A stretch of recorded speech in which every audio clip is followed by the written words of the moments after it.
Did you check both? Yep. Oh, that one I could see a little bit. There you go. Cool.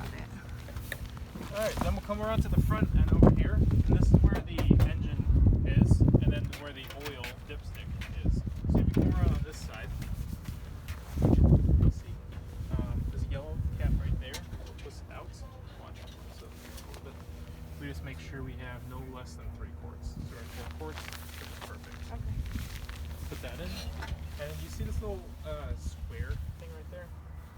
This one? Yeah.